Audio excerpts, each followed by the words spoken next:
Hello everyone, this is Bill Griffin. Welcome to Different Take Podcast.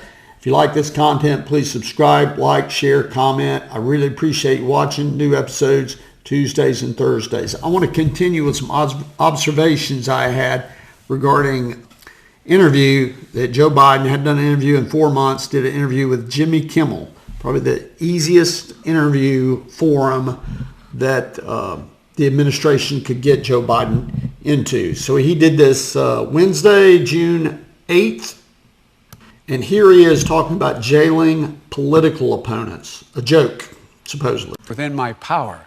But what I don't want to do, and I'm not being facetious, I don't want to emulate Trump's abuse of the Constitution and constitutional authority. And so, and I mean that sincerely, because I often get asked, look, the Republicans don't play it square. Why do you play it square? Yeah. Well, guess what? If we do the same thing they do, our democracy would literally be in jeopardy. Well, I mean, yeah. Not a joke. And I understand that argument, but also it's like you're playing Monopoly with somebody who, won't pass go and won't follow any of the rules. And how do you ever make any progress if they're not following the rules? We've got to send them to jail, There's that little box in there. Directly to jail? Go directly to jail. So he says he wants to abide by the Constitution, and he jokes about not abiding by the Constitution. And the audience really likes this comment.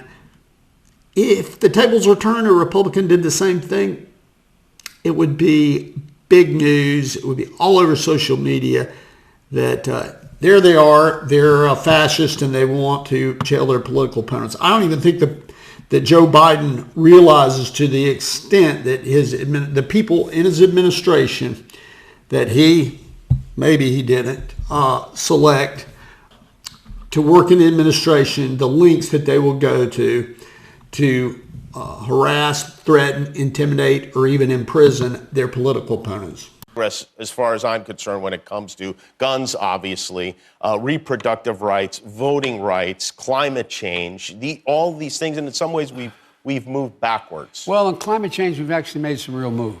Jimmy Kimmel, I don't think is a very informed person. I think he spouts off what he hears. I don't think he actually reads or really has serious conversations or thoughts about these topics. But Joe Biden is correct. The administration has made some progress because the price of gasoline hit a new record high as of today, cracked $5 a gallon nationwide. The higher the price of gas is, the less people will use it, and that just is, according to their objective, that is what they're trying to accomplish. Think about this. Look what impact the pandemic has had on people. It has had enormous impact, negative impact. Think of just your kids. How many of them got to go to a prom? How many had a graduation that got celebrated? How much has changed in terms of the relationships between people and how they interact with one another? I mean, so much has changed. And we need, Vivek Murthy, the Surgeon General, talks about the need for significant mental health proposals. So guess who was all in on government shutdowns, which caused all the misery that Joe Biden speaks of? Joe Biden and the left, people like him, were all in on shutdowns. Now he's talking about the tremendous damage, but have you ever heard him quantify what the benefit of the shutdowns were?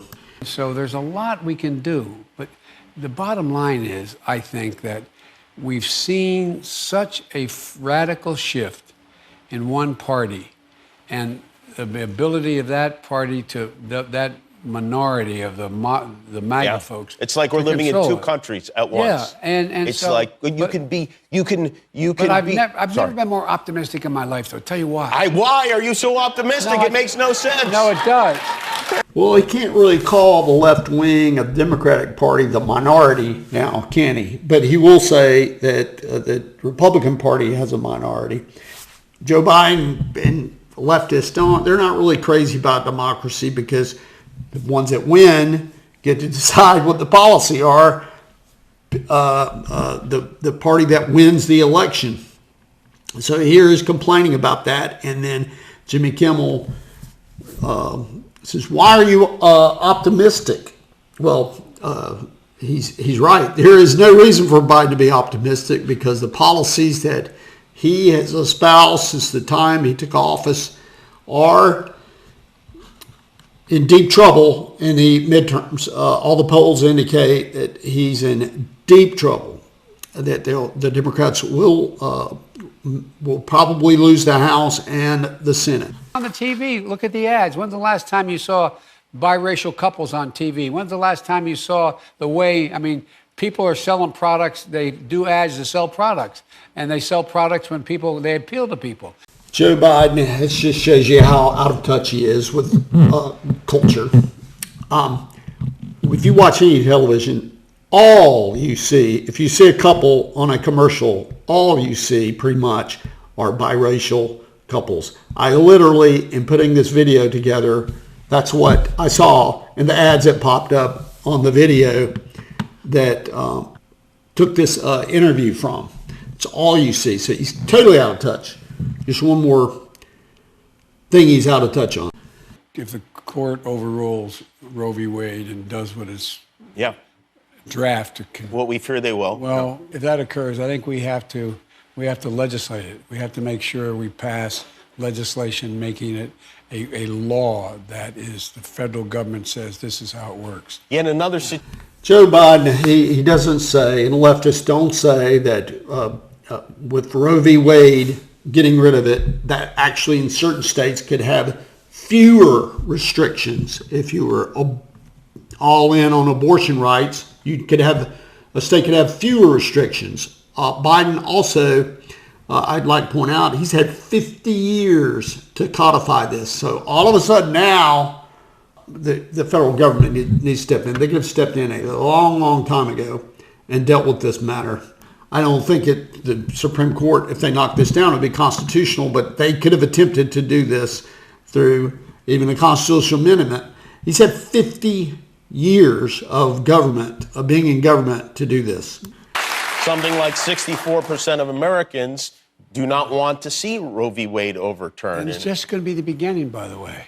You know, there used to be a case called Connecticut versus Griswold. I'm very familiar with it. Well, you know, but all kidding aside. Is that from the National Lampoon Vacation movie? It is.